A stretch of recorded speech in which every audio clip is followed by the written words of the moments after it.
Assalomu alaykum, Humoyun Ustoz kanalini kuzatib borayotgan hurmatli yurtdoshlar, kanalimiz obunachilari, aziz yurtdoshlar, yana bir faizli xonadonga chiroyli qilib zakaz bo'yicha uzum toklarini olib kelib ustanovkasini qilib berdik. Albatta videolarimizni oxirigacha ko'rsalaring, o'rnatgan uzum tokimiz bo'yicha ma'lumot berib o'tamiz va xonadoniga shunaqangi uzum tok, temir naveslar, shumkali naveslar qildirish niyatida yurgan aka-ukalarimiz bo'lsa, bemalol ekrandagi nomerlarimizga aloqaga chiqaverasizlar. Xudo xohlasa xizmatlarimiz butun O'zbekiston bo'ylab. Aka-ukalar, ishlarimizga baho berasizlar. Albatta yoqsa bittadan like bosib qo'yishni unutmaysizlar. Uzum tokimiz razmer uzunasiga 28,5 metr bo'ldi. Eniga 5,5 metr razmerda bo'ldi. 100% profil temir mahsulotdan tayyorlandi. Tepasidagi har 50 cm ga tashlangan shadasidan tashqari hamma detali 1.7 lik stenali profildan foydalangan.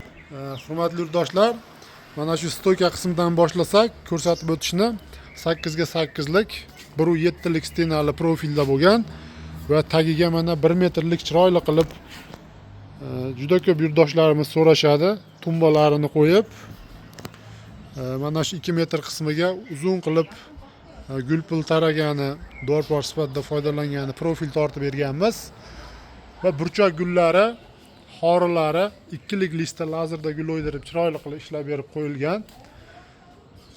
Albatta juda ham chiroyli holatda chiqdi. O'zlaring ko'rib videoni oxirigacha ko'rsalaring, baho berasizlar. Va asosiy yuk ko'taradigan qismi bu uzum tokimizni mana ko'rishlaring mumkin. Har 1.20 cm danga tushgan oraliq masofasi. Tepalari 4 ga 4 lik, past 4 ga 2 lik profil qilib chiroyli qilib ishlab berganmiz. Tepadagi shada qismi 1.3 lik stenali profildan foydalanganmiz. Har 50 cm ga qo'yib chiqilgan. Bu uzum tokimiz общий summasi aziz yurtdoshlar kvadrat metri 240 ming so'mdan 36 million atrofida tushdi. Xudo xohlasa chiroyli qilib mokri asfalt svetga bo'yab kraskalarini ishlab berilgan. Aziz yurtdoshlar, shunaqangi xonadonlaringga uzum tok naves qildirish niyatida yurgan bo'lsalaring, ekran ostida nomerlarimizni qoldirib o'tamiz. Bemalol aloqaga chiqaverasizlar.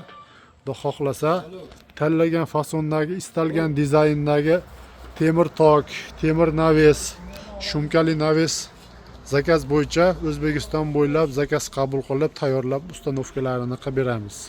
Mana shu holatga ham bemalol xohlasa leksan, xohlasa ustiga shu faner tashlab, dov faner tashlab, orasiga steklovata tashlab, ustiga to'rlik tunuka qatirib, shumkali naves qilib, общий mana shu 160 kvadrat joyda yopib olsa ham bo'ladi. Juda ham bir agar usti yopilib ketsa, imkoniyat bo'lganda uyda egalari o'zlari yopib olamiz deyapti. Mana shu joylar chang to'zon bo'lmay, o'ta ham bir ideal holatga keladi. Imkoniyatdan kelib chiqib mana zakaz qilishganda, Xudo xohlasa joylariga chiroyli qilib ustanovkasini qildik. Hurmatli yurtdoshlar, albatta ishlarimiz yoqsa bittadan like bosib, videolarimiz kengroq tarqalishi uchun oshna og'ayni do'stlarga podlistiya qilib qo'yishni unutmaysizlar. Rahmat, sog' bo'linglar, salomat bo'linglar.